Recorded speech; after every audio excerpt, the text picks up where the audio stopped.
Truly opinionated. Truly opinionated.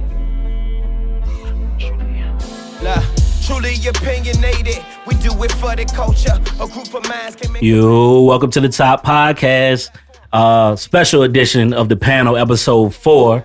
I'm your host with the most, IV, aka Sweet Brother Noomsy. Please say the Noomsy. You know I got the gang with me. What's good, Josh? Your girl, Crown Vic. Yeah, what it do, baby? It's your boy, Mr. Durag himself, just Doug in the building. Hey, fam, it's Love, Jamica. What's up with it? It's your boy D Carey, aka Carry These Nuts, aka I'm dope as fuck. What's up? We are truly opinionated people, the Top Podcast. Thanks for tuning in. Like I said, this is episode 4 of the panel interviews, and we have 2 special guests with us today. One is my ace. She goes by the name of Jamica Allen. Let's clap it up for her. Let's clap it up for her. And we have another special guest here, Mr. Keon Hill. Thank you for joining us, brother. So this episode of the panel is a special episode, y'all. We're highlighting the topic mental wellness. We're going to be discussing a lot of different aspects when it comes to mental health and the stigma in the Black community, but I thought it would be important to have Ms. Allen here and Mr. Hill join us, so I appreciate y'all again. Jamica, first and foremost, what's your title? What do you do? I am a licensed qualified mental health professional with a master's in psychology. Okay. A QMHS. QMHP. Oh, excuse me. A. Right. We here to be educated. Right. A for adults and C for kids. I work with both. You work for, okay. Mm-hmm. Have you been working with one more longer than the other, or? No, they're equally the same. Okay. For about 4 years. Okay. And what does your job entail? What do you do on a day-to-day? So the purpose of my job, so for kids, I work with kids with different behavioral issues. So it could range from them having ADHD, some kids, sexual assault victims. I have kids that have PTSD, anxiety. So with the kids, my goal in my job and my role is to teach them coping skills and different techniques that they can use on a daily basis so that they can help to deal with whatever issues they may be having. So, for example, I've had a family in the past who dealt with something tragic. The father shot the mother, the kid saw. So that was the whole, issue with the PTSD, having a lot of anxieties, bad dreams. It varies. And with adults, the goal is to help adults who have been diagnosed with depression, anxiety, schizophrenia, bipolar disorder, PTSD, you name it, to help them become independent individuals within the community. Because our goal is not to be around forever. We shouldn't be, there. We're there to support these individuals, but then at the same time, we have to be able to back away and allow these individuals to be independent on their own and know the steps and the things that they're supposed to do on a daily basis in order to cope and maintain, just like a regular human that doesn't have a mental illness. Because, at the end of the day, a mental illness is something that everybody, that has it has to really deal with. It's a brain disorder. It's not something that you can just turn on and off, So Right. That's pretty much my role. And how long have you been in this field? 4 years. 4 years. So initially, what attracted you to getting into the field overall in the position that you have now? Well, I started with teaching, and I liked being able to see my students kind of change. So from going from point A to point B by the end of the year, just seeing that whole transition and that growth. So then, I've always been a people person. So being able to work with individuals, whatever their circumstances may be, and to help them grow into a better individual.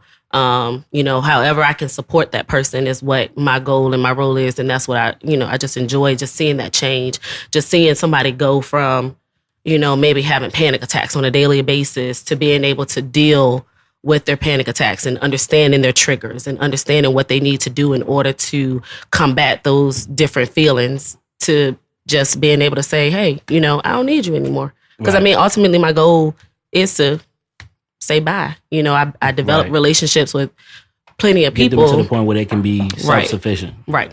Gotcha. I understand that. Keon, you are Jamica's client, correct? Yes, sir. You're speaking to your mic. Yes, sir. How long have y'all had when did Jamica come into your life, and just describe her relationship to you? What does she mean to you? How does she help you out? She came into my life like maybe almost 2 years ago. I was Okay. going through a whole lot of different things inside of my life with my housing, my behavior, and I just really didn't care about whatever it was. It's whatever it was, and Mhm. it led me to incarceration several times. Led me to a long incarceration before, because I rebelled because of the simple fact that I was a rape victim when I was young. And, that really took my self-esteem, and it shook me up and it let me know that now where I'm at in life, that it's all right to be a man. Right. It's all right to Right. be a man, Mhm. and she really helped me through a lot of things as far as with my son, stabilizing, and most of all, she encouraged me. That was the most important thing. Like, Yeah. Somebody believed in you. somebody believed in me. Somebody showed me love. When she helped me move into the residence that I'm at right now, and it's beautiful because when I first got there, it was 2 birds there, and it's amazing how a bird. To the mic. To the mic. It's amazing how a bird could actually maneuver and have to depend on a human if they're not free. Right. So that responsibility showed me that if a bird can still sing and be happy with no food when everybody else let them loose, Yeah. it showed me that you can do all things, Yeah. and one of the birds passed away. So I took it and put it and buried it by my window, because a person have to realize like this illness is real serious. And even with looking at the news and seeing everything that goes on and all, I talked to Jamica, and I have a problem with it. I have a problem with what I see with Donald Trump. I have a problem with, because if it was one of us as a person with a mental illness, I suffer because I know it's wrong and I'm trying to do what's right. So It's like a conflict there.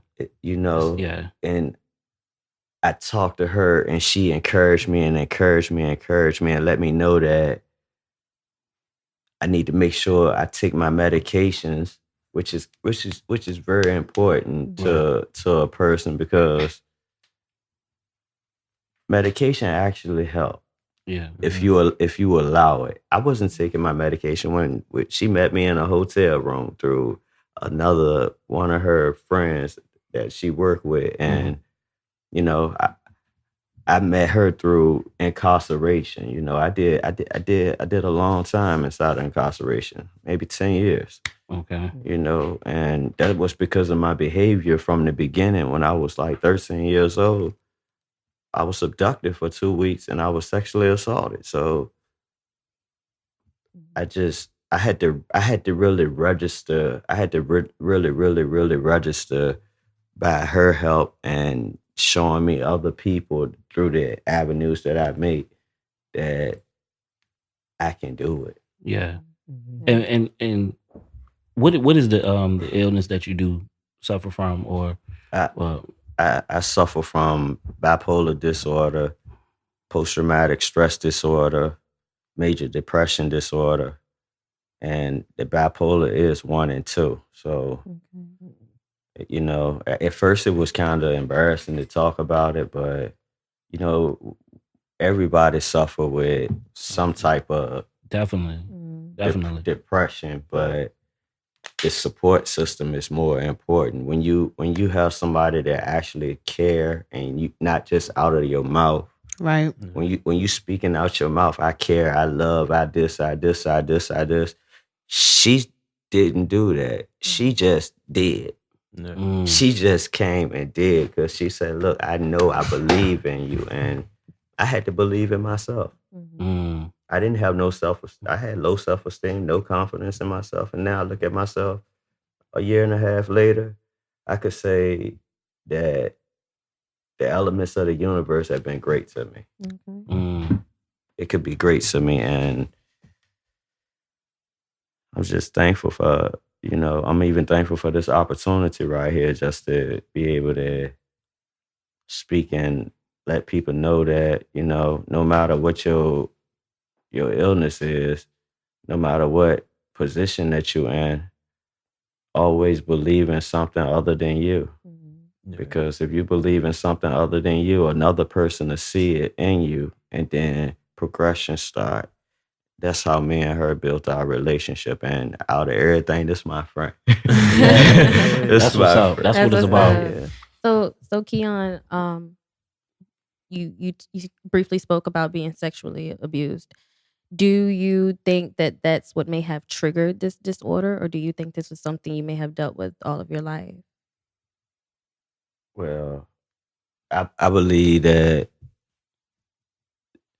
this really kind of triggered me because I was a young kid and I didn't realize that, it wasn't my fault.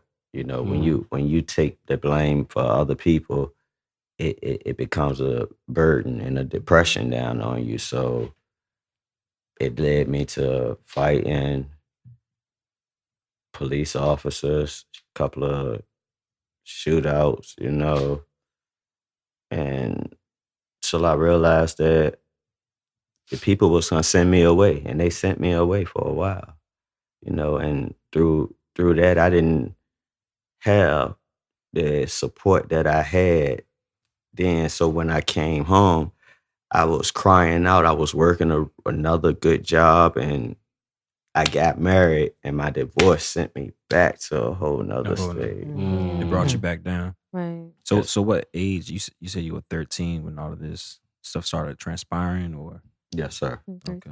So that's, I was 13, and I was abducted, and I was taken into a hotel room for 2 weeks, and the things I seen and the things that happened, I could talk about the event, but I did talk about the actual things that happened. It's too devastating for me, but I still remember it. yeah. That's. I mean, you always. But the good thing is you overcame that, though. You know what I'm saying? So Right. That's a good thing. We're just sitting here and talking. It makes me feel more comfortable because this is the first time I'm really, really, really opening up about the sexual assault. But I did it because you make up things to cover it up, and till you actually get to that wound again, and you have to sometimes pull the scab off the wound just to try to let it heal. Just to let it heal the proper way. Yeah. It's not just a way that a scab develop. It's the way it's taken care of, and so your skin could come back to its pigmentation. And we're understanding and dealing with Miss Allen. She really strengthened my character. Even when she asked me, she was like, "Keon, I want you to do something." I was like, The thing about it, right? But let me tell you, so like me and Keon's relationship did not start off peaches and Where's cream. that? Yeah. I had to deal with Keon calling me, cussing me out, and I mean, just randomly. I could be anywhere in a restaurant eating and he going in on, on the phone. So, I had to learn that when Keon becomes afraid of something, that's when he takes out, because he doesn't know how to verbalize. I doesn't, at that time, didn't know how to express, okay, I'm worried about this. How can you help me, kind of come down a little bit, because even, just recently, we found out that I probably won't be working with him past the end of January because his insurance, is pretty much just ending his services because they're looking at it from a dollar standpoint, of course. Mm-hmm. You know, he's been in services because he had a counselor before me. So they're looking at, oh, well, he's been in services this many plus years. So even then, when we found that out, you know, we had a little ordeal. And that's when I realized, oh, he's afraid because now he feels like I'm not going to have part of my support that has kept me, you know, from being incarcerated, has kept me out of trouble because he hasn't been in trouble. Like even with this other counselor, and, you know, I don't know the whole details, but I just know from what he's told me, he was getting arrested still, you know, going back and forth to jail. He hasn't done any of that. And you know, since he's been, you know, working with me. So, you know, me and Keon bumped head a couple times. You know, I had to tell him, like, look, I'm human just like you. Right. You can cuss, I can cuss too. You know, we can make this work. Right. And, you know, and it's been working. And, you know, I tell him all the time, I'm very proud of him because he did a complete change from day one of just meeting him, you know, and even just seeing him sitting here now, you know, he would call me just telling me he's about to bash somebody's head in, you know, just because they said something crazy to him. Like he's dealt with, you know, multiple deaths. I can't even name exactly how many deaths he's had since I started working with him, at least 7 or 8. You know, he's dealt with somebody cutting his neck, you know, trying to kill him in Southside Plaza. You know, so he's dealt with that. No retaliation, not going out here trying to kill nobody after all this stuff that's happening. And then that's just built on top of everything that's happened in his past, you know, and he still has overcome and become the person that he's become. So, you know, I'm definitely, you know, really proud of him. And I try to tell him, you know, it took him a while to see his change. And I had to keep telling him, like, Keon, like, you're fine. You'll be fine without me. Right. Yes, I'll always be here if you need to call me, whatever. But you'll be fine because you've been doing it on your own. Right. You know, so. And I was going to ask you, but you kind of touched on it because I know you deal with, you have different cases, different other clients that you deal with from, and it's a range of different mental illnesses that you know, you deal with firsthand. Well, and we're going to get into that later too as well. But in Keon's case, what makes him so special as far as y'all can say y'all's bond and relationship and even him coming here with you today to you know what I'm saying, share his story with us, like what makes him so special? Well, number one, Keon is very intelligent. And just with talking to him, and I mean, I know y'all heard something about the little wound analogy, you know what I'm saying? So like he always has some type of analogy for something, or he'll say something. I'm like, dang, that was kind of deep, you know? So, you know, he's really intelligent and he's always spoken about trying to be an advocate for people with mental illness. That's like one of his things. Like, you know, he wants to do like peer-to-peer, like counseling, mentoring, you know, and I mean, I feel like with everything that he's gone through, he was the best person for me.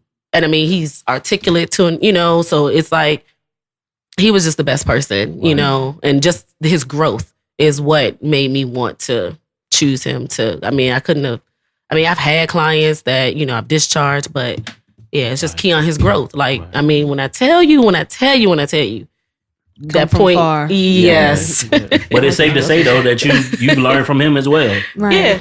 For sure. Yep. Yeah. For So, sure. Keon, I know that Jamica is a great support system for you, but do you have anybody else, like family members, friends, that you can kind of lean on to be your rock? Yeah, I do. I have my brother that came. Okay. You know, I have my mother. She's a minister at a church, so she always be telling me the religious side. But like I tell her, Mom, this religious thing, just let it go and get spiritual, man. Because you got to get, you know what I'm saying? You still are human. So, you know, and with how she really helped me is, you know, she helped me build a relationship even stronger with my family, because when she did meet me, I was in a tough position, you know, because I went through a little altercation with he's supposed to have been my dad, but, you know, he spit in my face and called me kitty cat, which you know what that means.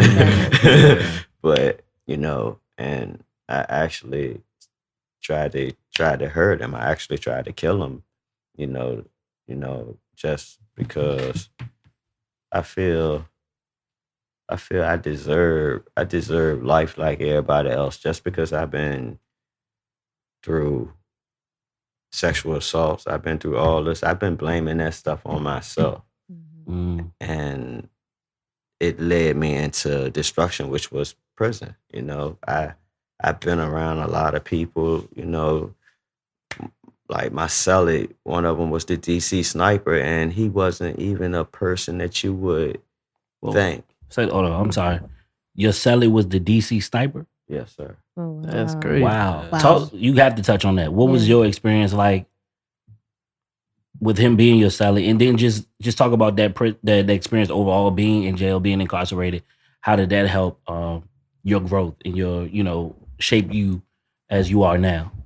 It really helped me basically by showing me that I have to do something in life to be able to succeed, which I went through schooling, I went through college courses, I went through barbering school, electricity, carpentry. I got all of those degrees and with certifications, not degrees, but certifications. And, you know, with him being my cellie, it let me know that even in the rain, you can still smile.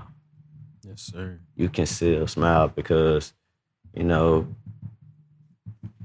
when we were at Red Onion, it was cells. You know, I was in Supermax prison. So it really bothered me how we were treated because not only we had a crime, but up there inside of the mountains, it's totally different than down low in the valley because they actually spit tobacco on you and had their dogs at you, and you know, just seeing me, my cellie, and other people go through it, you know, It's modern day slavery. it is, and it destroy your mind.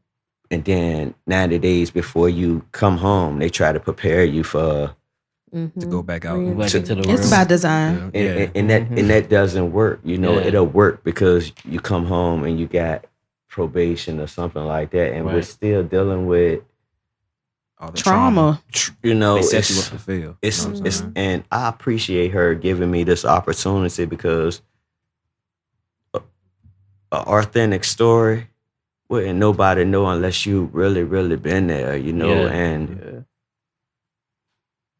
you know, I still raise my hand up to the DC sniper. I raise it up to everybody that's doing life sentences because they need an opportunity. If you actually listen to a person completely listen, you can understand hurt, pain, jealousy, envy, and also if you want to connect with them. You know, you have to study that. Instead of staying one step behind, stay one step ahead. Play chess. Yeah. Play chess. She taught me how to play chess again. Right. Wow, that's a Go ahead. Do you feel like you connected with her because she actually cared? Because you said you had another, I guess, counselor before her, correct? Yeah. But did they show that same like compassion or that they cared about you? Or did they just feel like you felt like they were just doing their job? I felt like that she just really She just did her job. She was just there. Yeah. So your previous counselor was a female. A female. She was a female too. Okay. And she, you know, I was in a relationship with this girl, and she wasn't telling me the best interest to be with the girl, and I was getting traumatized at the girl house. I'm talking about like getting beat up by her friends, and I'm talking about like she'll leave her kids at the house with me and just go out, and that, you know, I don't mind helping out, you know, but don't take advantage. Don't take don't step over the limit. You know, you step over the limit, you never know what limit the next person to take it to. Yeah. You know, so with developing it, you know, I really appreciate how strong, she see me, her colleagues, because it's been a struggle. Yeah. And it still is a struggle. Yeah. But you're putting that work in. So Right. that's the main thing. As long as Right. you're putting that I'm work in. getting it right. in. You know what I'm I'm saying? getting it in. Yes. Yeah. Jamica, are you seeing more mental illnesses over substance abuse in this day and age, or is it more like a half and half type thing in your experience dealing with your client? What do you mean, like over substance abuse? Like, I guess just more so. like Do you people just have, like, abusing. do you have a lot of clients that you see that just has strictly mental disorders, or do you see more substance abuse clients? Mostly mental disorders. I mean, you have a lot of people that self-medicate in order to cope Right. with whatever they have going on. I have maybe one client. Okay, I've had two. One, she's kind of overcame her substance abuse. But in the process, she contracted HIV. So, but miraculously, they haven't seen like an increase in her HIV. So, right Okay. now it's dormant. So it's almost like she doesn't have it. Oh Okay. wow. Okay. That is good. But I have one now currently who is dealing with substance, but it's more alcohol. Nothing really like strong, like, Okay. serious drugs or anything like that. I mean, a lot of my clients smoke marijuana, Mm-hmm. self-medicate, So then would you say it goes kind of hand in hand, substance abuse and mental disorder with the No. clients that you see? No, I wouldn't say that. I think it just it's situational, depending on the person, depending on how they learn to cope, like especially before seeking help. Because I've had a client who smoked weed like 4 or 5 blunts a day, and he doesn't smoke anymore because You learn how to cope. and then just me helping him get on medication and his medication management. So now he's taking his meds. So he's like, I don't really need to smoke, Gotcha. as much anymore because the medication's helping. So do you push but- medication? Or it depends on the client? I push medication for adults. For kids, it depends. I'm not a fan of putting a child on medication to the point where they're a zombie. Yeah, no. Right. Or something like that. But I've had successes with kids. For example, I have a 10-year-old. No, he's 8. He's an 8-year-old. Smart little boy, but he was acting out in school. Got him on medication. His grades went up. His behaviors changed in school. Still working on the stuff at home, but at least he was able to function in school, which is, you got to do. Right. And I have one kid now that I'm in the process of trying to get him into a doctor to see him because he just got put out of school. He's in first grade. You're first grade, First grade. First Oh, grade. man, my That's daughter's probably the first grade. smallest What? thing in the classroom. But I think with him, it's a little bit deeper. It definitely starts at home. He definitely has ADHD, but it definitely starts at home, and like his home environment is awful. Mom Right. is just disconnected, doesn't focus on the kids. She has a lot of kids. She's overwhelmed, just had a new baby. And He's just falling through the cracks. right, like he can't read, he can barely write. So I feel like he's in school acting out because he feels left behind. He doesn't Right. understand what's going on in class. And then with Richmond Public Schools, I was a product of Richmond Public Schools, but at the end of the day, they suck right now. Yeah.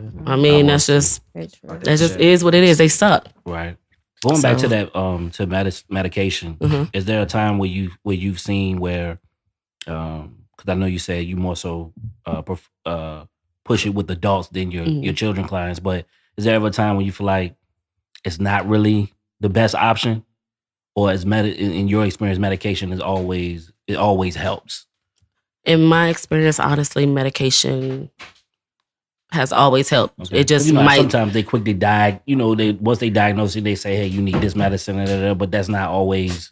Yeah, and then Correct. it's just working with the right medical professionals as well, because you have some psychiatrists. They come in, you tell them what's wrong, they diagnose you, give you a medication, it may not work. Right. So, you know, having and I've actually found a psychiatrist that I like taking my clients to because she actually talks. Like she tries to find out what's going on. Like she goes beneath the surface. She peels back the layers. So then she's able to prescribe medication, not just based on your diagnosis, but based on, you know, everything that you're telling her. Right. So, because I mean, you would feel, I mean, your medication has been working, right?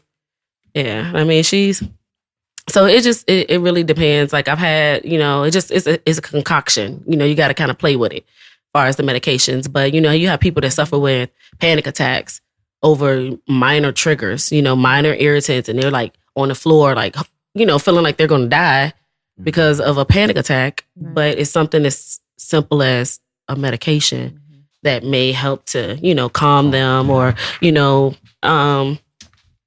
so yeah, I mean, for adults, and like I said, most of my adults in order to even receive help, you have to either have major depression, schizophrenia, or bipolar disorder. If you don't have one of those three, they're not going to even approve you for services. Okay. So if you're thinking about somebody with schizophrenia, they're hearing voices, they're seeing things. There's nothing that I personally can do solely on my own to help an individual who's seeing things and hearing things that I can't see or hear. Right. So they have to have medication. Yeah. You know what I mean? So, and then even with somebody that has bipolar disorder, that's when you have your highs and your lows. They have the major depression. Then they have the manic where it's like, everything's like great. You know, I'm on top of the world. But then you got this deep low. Even I can teach you coping skills. I can talk to you about different things, techniques, and give you that support. But at the same time, that's a chemical imbalance within your brain. I can't fix that. You know, so that's why I said medication definitely for adults, for me, especially with somebody with a major illness like that, is definitely important. And then you have people out here not on their meds and they're doing the craziest things. Yeah. You know, that's what Keon kind of touched on, you know, seeing stuff in the news with all these mass shootings and things like that. You know, it's so many people out here that are just afraid to ask for help, especially in the Black community. And I might be, you know, jumping ahead, but just in the Black community, and you know, this is just because of the stereotype that people are going to label them as crazy. You know, you have some parents, I've had parents that say, oh, well, I don't want to, you know, go get my child, get a psychological done because then if they find out that something's wrong with them, they're going to be crazy for the rest of their lives. They're not going to be able to work. They're not going to be able, you have people that can work and still have these illnesses, you know? Yeah. So it's just, it's definitely a huge stereotype, especially with us. Yeah. Go ahead. I was going to say, because a lot of times I just feel like those kids just need, some of them may need medication, but a lot of them just need somebody that show them that they care. Some structure. Somebody going to teach them, like how you saying one of your patients were with the kid, and his mom has all these kids. It's like, you know, he's falling through the cracks, and it's sad because it's like he's reaching, he needs attention, but it's a kid, so it's like a kid's not going to, can only say but so much, like, mom, what about me? You know what I'm saying? So that's how I kind of like with you, with Keon. It's like, I feel like, do you just, it's like, because you're not getting what you need, that's why you lash out. That's why was that like with you? Like, is that why you kind of like lashed out because you needed somebody to help you, to be there with you, and you weren't getting that? That's basically like what it was. It's, you know, when you feel alone, you just like to hell with it. You're back against the wall. Yeah. So when you're back against the wall, you know, whatever choice you got to make at that time. And sometimes it may be survival, you know, but love is very important. Just to have somebody to even talk to, just to open up to, and they just listen. You don't have to say nothing. You could just sit there and listen and just be like, because it's not just listening, it's an energy that's pushed up.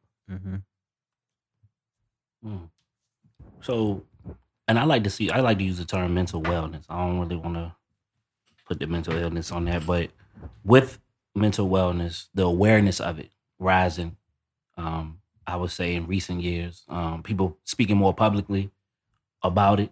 It's more of a conversational piece.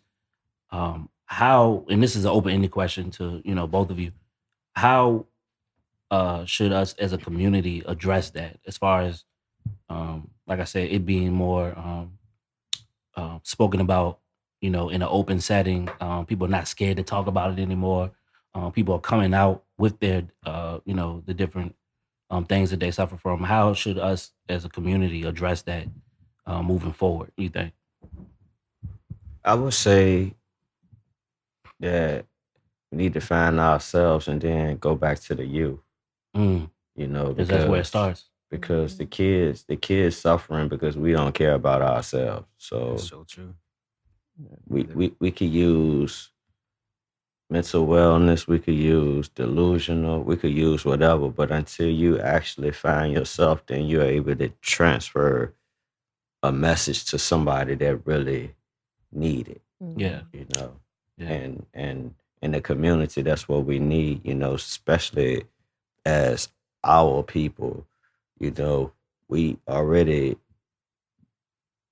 seen the old part, which roots and all that. We got to move past roots and we got to start developing plants. Because we have to plant again. I like that. Say that one more time for me, please. Please say that one more time. we have to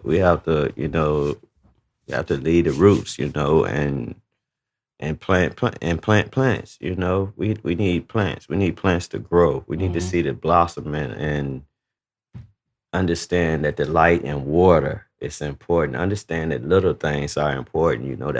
That's what she taught me. She taught me not the big things, conquer the little things, and then you'll see the big things. She planted that seed in you, and you the plant, and now you the grown. So you want to distribute that to another child. You got it. You know what I'm saying? Rose that grew through concrete. I got you. So it's another opening question to both of you. Whoever wants to chime in, but I would love to hear both of your perspectives on it. Why do you think there is a negative stigma in the Black community when it comes to mental wellness? Like, as far as it was years that we didn't discuss it. It was always hidden, swept under the rug. Nobody wanted to talk about it. Nobody wanted to address it. Even if it was brought up, I know at times, like, it's almost like it would be dismissed. You know what I'm saying? Why do you think that is when it comes to us as African Americans? Why are we quick to dismiss it? Well, I can't speak personally, but it's embarrassing, because you look at somebody and they have a mental illness, and number one, we don't understand it. So, your family doesn't understand exactly what's going on. Why are you acting this way? Why do you have this, that, and the third? So, number one, they don't understand it, so they don't even know how to deal with it. So that's why it's like, oh, well, we just gonna sweep this under the rug because I don't understand what's going on. Right. And so then it makes it, that stigma, oh, well, you just crazy. Mm-hmm. So then you're like, oh, well, shoot, I'm crazy, but I don't want to ask nobody for help. Mm-hmm. So then you're walking around being quote unquote crazy when there's so many options for support out here. And no, it's not easy for Black people, honestly, because if you don't have, like, for me personally, like, well, not personally, but for just my field, if you don't have Medicaid, I can't even work with you. So imagine somebody who doesn't have that insurance, then they're paying out of pocket. Right. They're paying out of pocket. So of course you're not going to be able to afford to go to the doctor, to go to the psychiatrist, to go get your medications, to do everything that you need to do in order to deal with these illnesses, because that support's not there for us. White people or other races, they may have a little bit more money, or be more well off, or be able to have those jobs, to have the insurance, the great insurance, to be able to get, help for their family members. But we might not have that. And then, like I said, just not understanding, just automatically saying, oh, this is wrong with you, you're crazy. Right. It's just like that, using the word retarded. People stop using that word because just because somebody might not be on an academic level like this person doesn't mean that they're retarded. Yeah. So just because you have a mental illness doesn't mean that you're crazy. Right. Yeah. And I think that's the biggest thing with the Black community. It's just they don't want to be labeled as crazy. Right. I think that too, but then the trust. I think we as Black people, we have a long history with not being able to trust Right. your psychiatrists, your psychologists, those people who are in those medical professions that may not necessarily look like us. Right. And it's like I was just about to say, it's unfortunate. I have not seen one Black psychiatrist. Mm. Most of them are, Indian or Caucasian.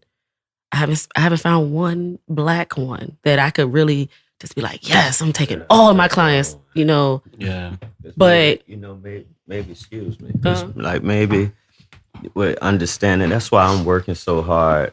And Miss Allen gave me, the inspiration. I've been wanting to help the community, but I feel that even tonight, as I'm speaking, that I can do it. I don't need no money. I don't need nothing. I'm just gonna step out and just let people know that it's all right. You're doing that right now. It's all right. You're doing it right now. It's all right, because, once you start to believe in something other than you, it gives you a different perspective. And then when you see love coming from the other end, when you doing, you may not feel that you're doing what's right, but it's an elevation for somebody else because it's not about me. Right. It's about bettering my community. Yeah. And my community that I stand behind is the people, and then the people that suffer with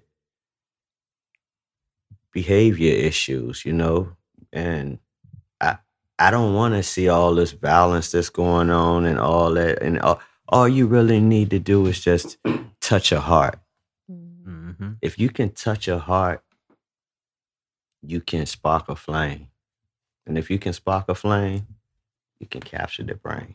Hey. Let me tell you something. Snap. Bars. Snaps on that. You coming with the quotables, my brother. You coming with the quotables. A lot of quotables. For sure. I like your mind frame. I like what, not only the way you think, but what comes out. You know what I'm saying? So you definitely have a gift with just, speaking, and I can definitely see you speaking publicly more about this. You know what I'm saying? So I'm glad you decided to come and sit with us today, as well as Miss Allen over here. That's my high five. And I was just gonna say, because my ADD will kick in and I'll forget.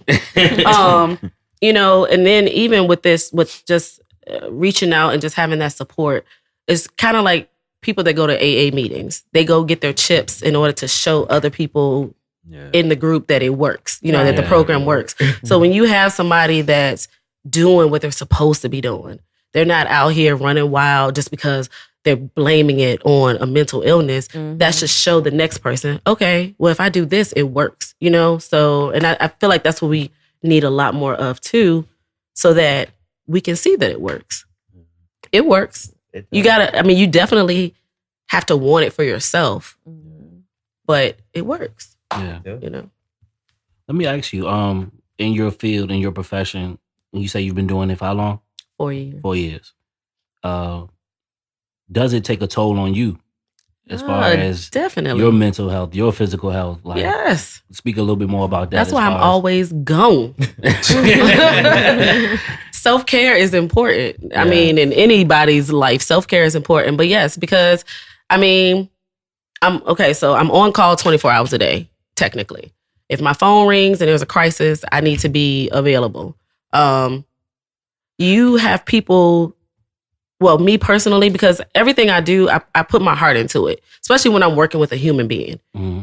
So of course, me being emotional and just being that type of person. Cancering. Yes. But,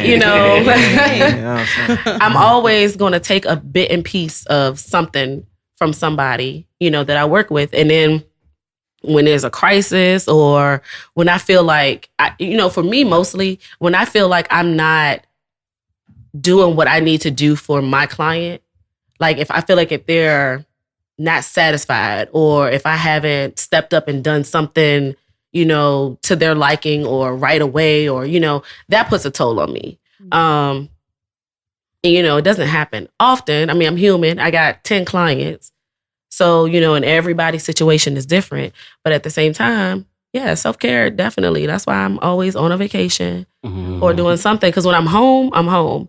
And it's like, and I even notice like when I go away, I mean, the day that I come back, my phone is blowing up. No. Oh, you're back? You're back? And so I have to be prepared for it. Right. But it does, because you're dealing with everybo's situation. I'm dealing with Keon's situation. I got this client over here. I'm dealing with that situation. This client over here, they don't have any food in the house. So I got to figure out how to get them some food, so that they can feed the baby. Or the baby don't have any formula. Then this person over here, they can't pay their rent. This person over here, their lights are cut off. So it's like everything is just like me. Because a lot of these people don't have that support. Right. So do you go to therapy? I do not go to therapy. My vacations Your are vacation is your my self therapy. therapy. I don't feel like I've gotten to that point. And I think just having, close friends and family that I could talk to, just even if it's just a matter, man, I'm tired, like I'm mentally drained. And for me more so within this field, it's not even working with the clients. It's the paperwork that puts a mental toll on me, like having to do paperwork all the time. Every time I talk to you, doing notes. Yeah, and that's or reports or doing something. So, that's the biggest thing. If they can figure out a way to make that go away, Right. or not be so intensive, then this job would be 1,000 times easier. And I feel like that's what happens with a lot of counselors. They get burnt out, because you can get burnt out really quick, like very quickly. And then they see dollars, because you can make very good money in this field. So it's just a matter of, I just need to show up. Let me just go talk to them, write this note, boom, I'm paid. You know what I'm saying? So if they're not putting in the work to actually try to help that individual and help them change, then they're just there for $1. And I mean, it's very easy to do. Or it's very easy to just be fraudulent and just write a note and you haven't even seen the person. You talk to them on the phone. Oh, you good? Oh, all right, cool. Because you will have some clients that aren't needy, that don't need that much. So they can fall through the crack, because you're like, well, shoot, I ain't got to go see them today because they all right. Let me just go and write this note up. Boom, I'm paid. You know what I'm saying? So you have to really have a heart in order to do this, because like I said, you can get burnt out very quickly. And I will say I've get burnt out very quickly. I know, I've been doing it for 4 years. I was telling Ace the other day, like I want to go back to school, because I want to be that psychiatrist that my people can bring their clients to. You know what I'm saying? And be able to speak to them on a level of, oh, is the medication working? Oh, it's good. All right, let me just go ahead and renew this, Right, refill this for another month and a half. I see you in 6 weeks. No, like we need more than that. Yeah. So. What's your, if you can go into detail without really mentioning names or anything like that, describe an intense time with the client or a situation that happened that kind of, that you remember, as far as like being, something that was like really intense, or that you was on site for, or you had to get called about? I thank God, clap it up, that I haven't had anything super extreme happen.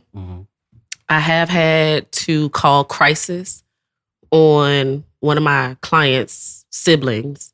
Wasn't even my client, because he was like fighting his sisters, going crazy. So that was actually the first time that I've ever had to call crisis and actually have the ambulance come and pick him up and take him to the hospital so that they could, keep him overnight. I've had clients. Yeah, I haven't had like an extreme situation. And I thank God for that. And then also too, I think what it is, I always work to build rapport with my clients when I first meet them. That's what I'm working on. I've had clients that I've said, okay, I can't work with you. And it's not because I don't want to help you, but we're just not going to be a good fit. Like either you're trying to abuse and misuse my job, or you just don't want it. You just want somebody to be able to, oh, well, I need a doctor's appointment. I got to go to the doctor. Can you take me? Or that type of thing. You have no intentions of really trying to help yourself. Right.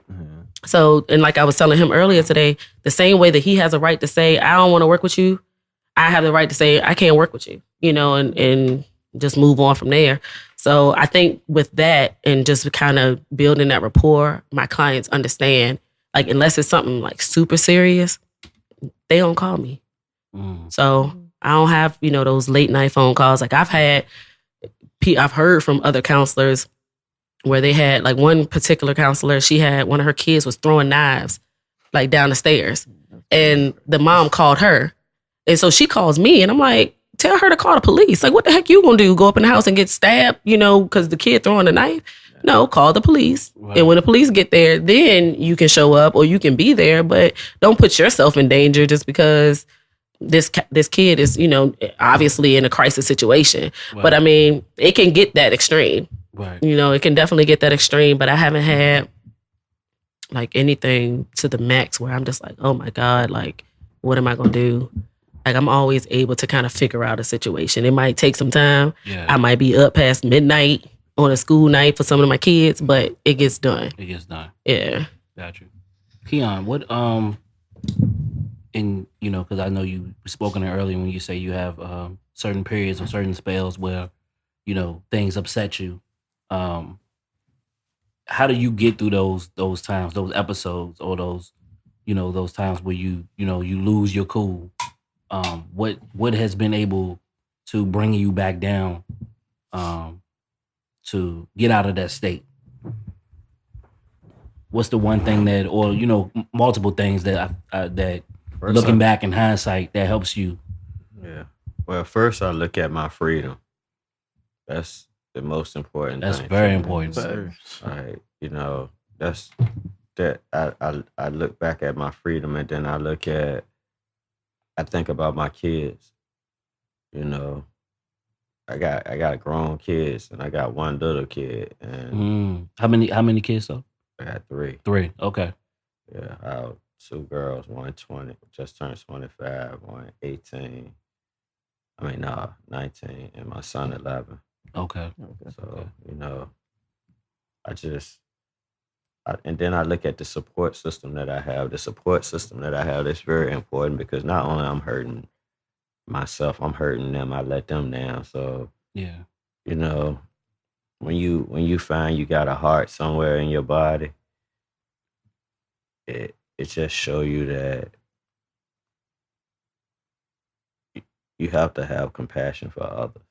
Even like when she was working with her, I always tell her, I'd be like, I'm good. I don't need this. I'm good. I'm good. I'm good. But, if I really need her, she there. Like, I'm talking about like on Mr. Clean there. Show you that empathy. She got a good heart for with what she do, and she inspired me more just to reach out to the community, which need people to be honest. Yeah. The community need people to be honest. It ain't nothing more to that, It ain't no more to that, And she taught me how to be honest with myself, be on schedule with my bills, and just let me know I'm a good parent. That's just seeing people smile really, really opened my heart up to life.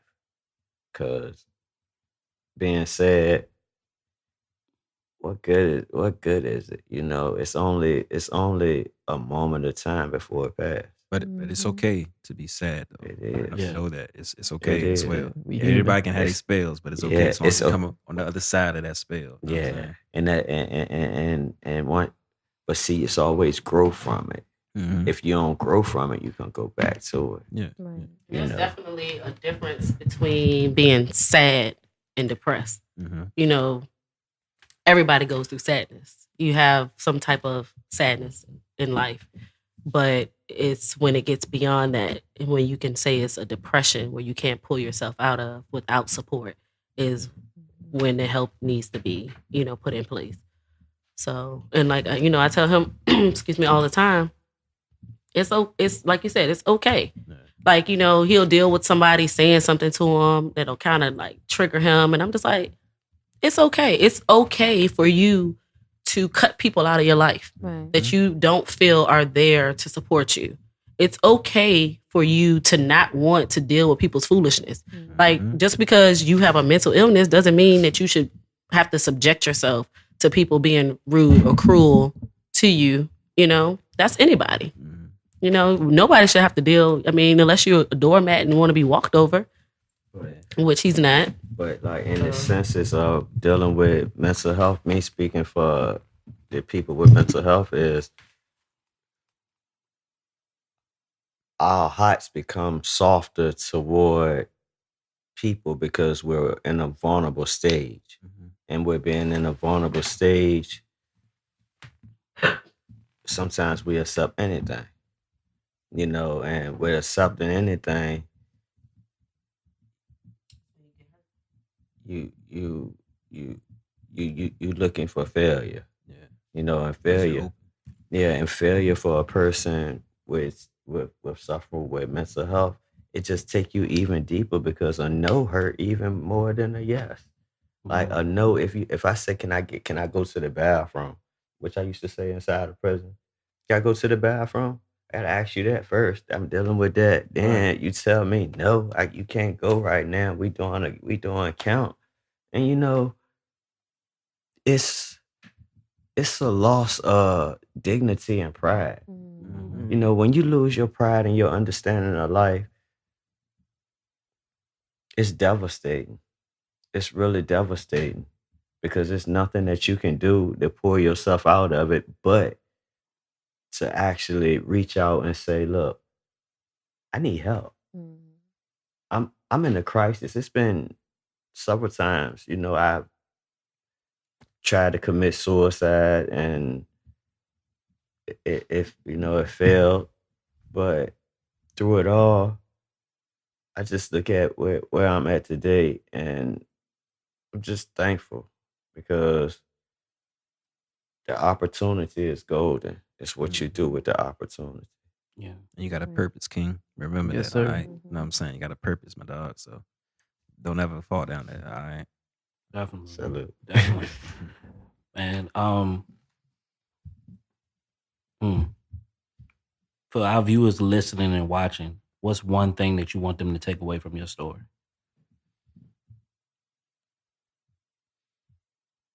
What's the message that you have for people that you want to help in the future that you want them to get from you? The message that I really have is be honest. If you're honest, you could accept anything that comes. You hope for the best and be prepared for the worst. You know, if you're honest with yourself, you can understand that adversity is a part of life.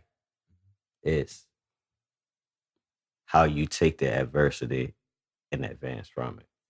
You know, I looked at growing up, you know, I had no father, so I looked at Tupac as a father, and he showed me one thing about life.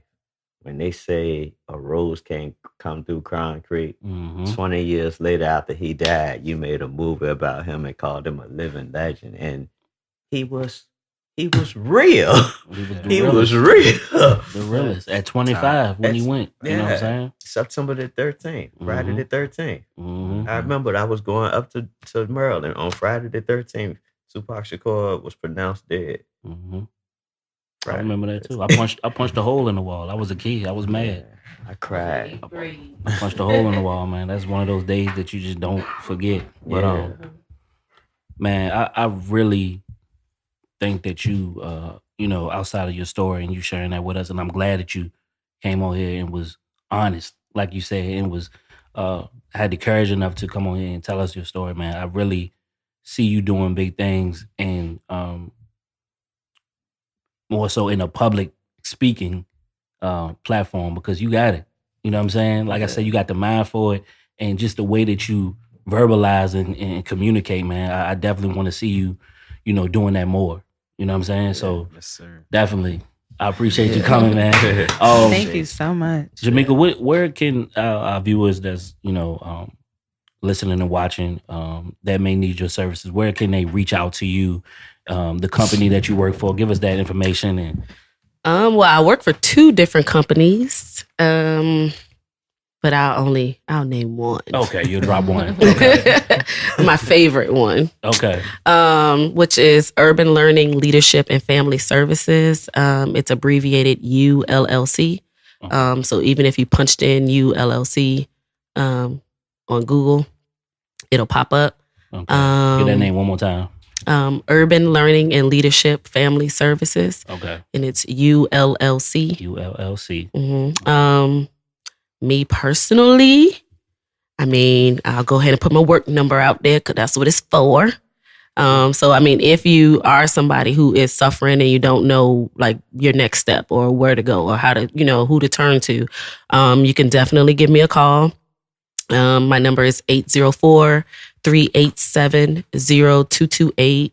Again, that number is 804-387-0228. If I don't answer, leave a message. And don't ever feel like you have to suffer in silence. Because there's so many people out here just going through a lot of things, especially with suicides. And, I forgot all about, Keon, because I see the bright him now. So, some of those darker things I actually forget about, That's what you're supposed to. And it's like, there's so many people out here suffering and feeling like they don't have anybody. And you can have somebody. You just got to speak about it. You got to open your mouth and you got to ask for help. Never be ashamed to ask for help. Or, even if people stigmatize you or you feel like people are going to look down on you, don't be afraid to just ask for help. Yeah. Like life is worth living and it can be done in a positive way on a daily basis. You just got to put the work in, so. Got to put that work in, man. Yeah, got to put the work in. Appreciate y'all joining us. This was a real conversation, a much needed conversation. I definitely learned a lot. And I appreciate y'all coming to our platform and having this conversation with us. Hopefully, y'all relationship continue past the working relationship. I know you said that was, that might be coming to an end, but I don't see it going nowhere. You know what I'm saying? I told him I'm here for him. Definitely. And I believe also, I see that y'all here for me. It's always. Oh yeah, most definitely. That put a smile on my face. With just sitting here and being able to express and open myself up. I see, and I'm looking at different faces. I don't know mostly from a can of paint. Yeah. but I felt it was needed to be open and honest, and I really appreciate you giving me the chance to be able to be open and honest and talk about not only my issues, but the issues that people suffer, which is kids, my brothers and sisters. We all, even down to the president, So we all, we all. Everybody at this table suffer with something. You know what I'm saying? Whether we vocalize it or not, but the point is, like you said, to be honest and put that out there and talk. And take your medications. Take your medications. Make sure you take your medications. Please make sure you take your medications. Take them. But y'all, I thank y'all again for joining us. This has been another episode of the panel interviews with Miss Jamica Allen, Mr. Keon Hill. Appreciate y'all. We are the top, and we out.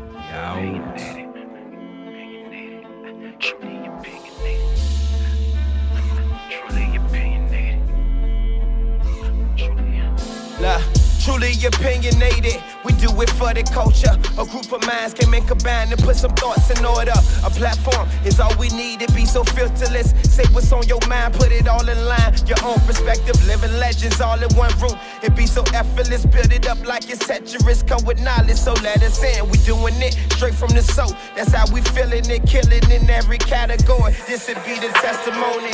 A lot of truth with just as many opinions. So prolific a vision, you won't forget it. We over top of the gimmicks, the side of something new. This for our city ain't stopping until we reach our pinnacle. We got a lot to do, been breaking through, you know what we on. All gas, no brakes, what it takes. Let's set the stage to be great. This is the top for the day. You will see nothing better, beginning of something special. We reaching another level, we pushing forward together. Everybody got ambitions, you know. We on the rise with the top, yeah you know. I said what? Everybody got ambitions, you know. We on the rise with the top, yeah you know. Everybody got ambitions, you know. We on the rise with the top, yeah you know.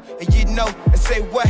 Everybody got ambitions, you know. We on the rise with the top, yeah you know. Truly opinionated.